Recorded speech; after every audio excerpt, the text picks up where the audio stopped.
Desde hace tiempo tengo pendiente grabar un video de una pregunta que me hacen mucho después de la primera consulta, sobre todo, ¿no? Cuando se cierra un proceso, cuando hay un tema transgeneracional, ¿no?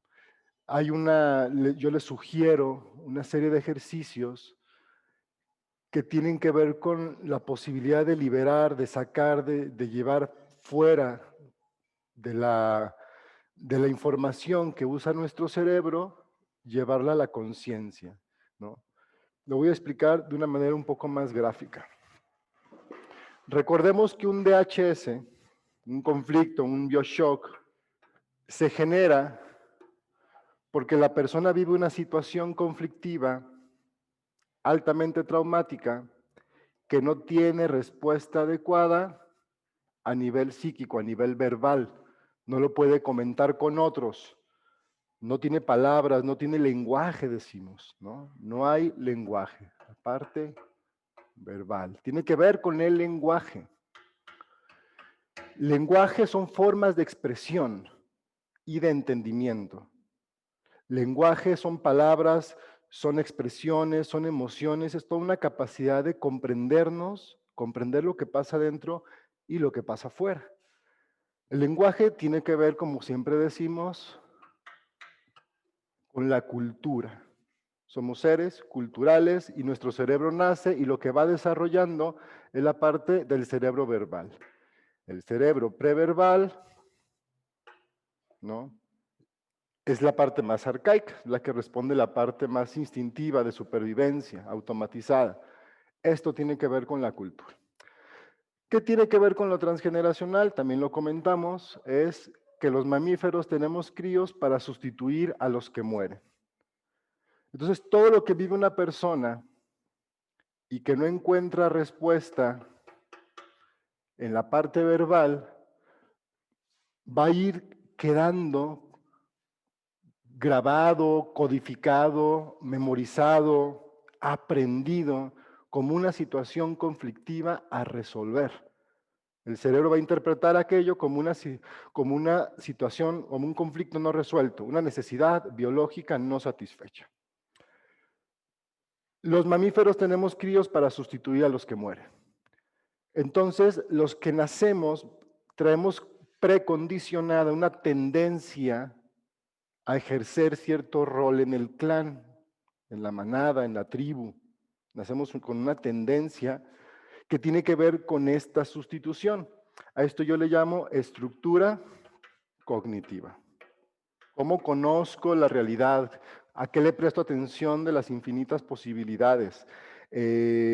¿Cómo lo interpreto? ¿Cómo mi cerebro manda señales para que yo responda ante lo que observa afuera?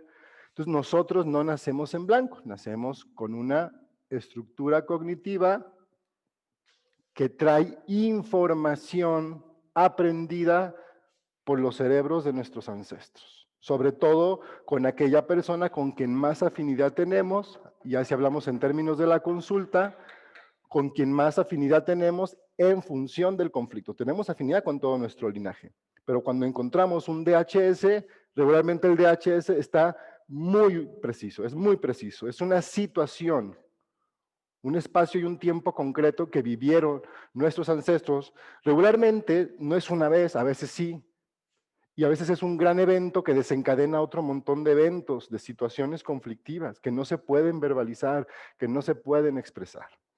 Entonces, cuando sugerimos un ejercicio, es un reconocimiento de que nosotros tenemos esta información y que nuestro cerebro la está utilizando para interpretar nuestra realidad, para darnos respuestas, para hacernos sentir de cierta manera, pensar de cierta forma, actuar de cierta forma. Y eso es la estructura cognitiva. Cuando decimos haz un ejercicio, esto consiste en esta información que nosotros tenemos. Yo les digo, préstale tu neocorteza, ¿no? A esa situación conflictiva donde tu ancestro, tu ancestra, no tenía una respuesta adecuada como ser cultural, hay que hacer este ejercicio de moverse a ese espacio-tiempo, visualizarse ahí, en esa situación, visualizarse en esas relaciones, visualizarse con esas sensaciones. Yo les digo, ¿cómo te hablan? ¿Cómo te sientes? ¿Qué te levantas que ves? ¿Cómo te sientes con todas las responsabilidades, el agobio, el tener que ser lo que esta persona tenía que hacer sin tener una respuesta adecuada, lo cual le hacía vivirlo desde la parte más arcaica? Por eso se suelen hacer personas insensibles, consigo mismas sobre todo y con otros, personas que presentan síntomas físicos, ¿no? A veces muy graves, porque estamos respondiendo desde la parte más arcaica, el sistema límbico y lo que regula nuestra memoria filogenética, la reconstrucción de nuestros tejidos, pues. Entonces, el ejercicio que nosotros hacemos es, primero hay que ubicar muy preciso, y eso es bien importante, el DHS, con precisión. Y es lo que les digo que no encontramos en un diccionario, que no, eso es hay un proceso donde el inconsciente mismo te va llevando en la consulta con ciertas preguntas, con estos códigos de lectura que te permiten entender con detalle y situar. En consulta situamos estas, estas situaciones conflictivas, llevamos ahí a la persona y la idea del proceso de acompañamiento, la continuidad, es que la persona todos los días se ponga en esa situación, que pueden ser muchas, como dije, que puede ser una muy grave, que a veces no hay memorias, que a veces no hay recuerdos, porque obviamente si no hay verbalización, pues no te cuentan estas cosas.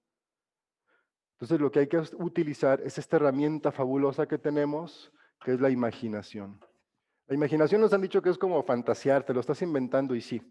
Le estás poniendo tus palabras, estás utilizando tu creatividad con tus palabras para ponerle un sentido a lo que nuestro ancestro no pudo. Y es dejarlo fluir. A veces los ejercicios que hace la gente, que hacemos, es escribir, a veces es meditar y dejarme ver en esa situación, a veces es simplemente dejarme sentir, a veces son días de llorar y llorar y llorar y sacar, porque acá están también las emociones, porque las emociones tienen que ver sí con la señal neurobiológica, pero también con la capacidad que nos da nuestra cultura para interpretarla. Entonces, la persona puede sentir algo, pero no percibir que lo siente, entonces no puede verbalizarlo, no puede reconocerlo, porque como dije, el lenguaje tiene que ver con la comunicación y con la conciencia. El ejercicio que hay que hacer un poco todos los días, una vez que se reconoce la situación específica, es permitirnos expresar. Yo les digo, lleva ese dolor no expresado a la neocorteza. Ese es el primer paso.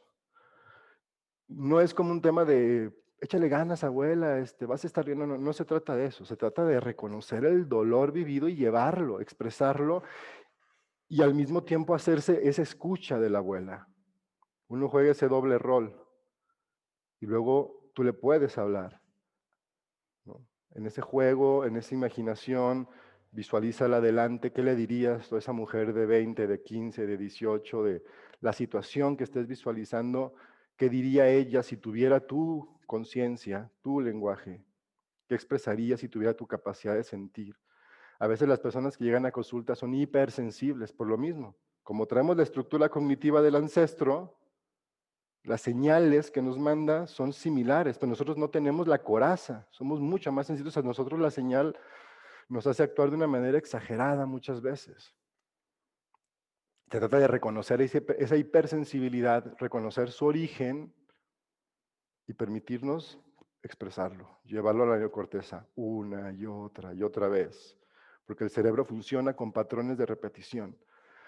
Es importante recordar que aquí no hay una forma correcta o incorrecta de hacerlo.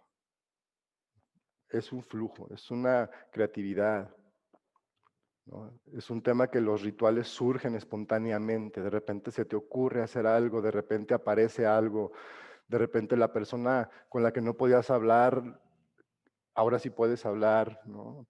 Me pasa mucho. Ah, no hablaba antes con mi abuela y de repente ahora, platicamos un montón después de una consulta, ¿no? Porque hay este cambio y se empieza a fluir, porque aparte esto tiene que ver con la conciencia colectiva, ¿no? Obviamente, si tú cambias algo, todas las piezas con las que estás entrelazadas cambian. Ese es el ejercicio.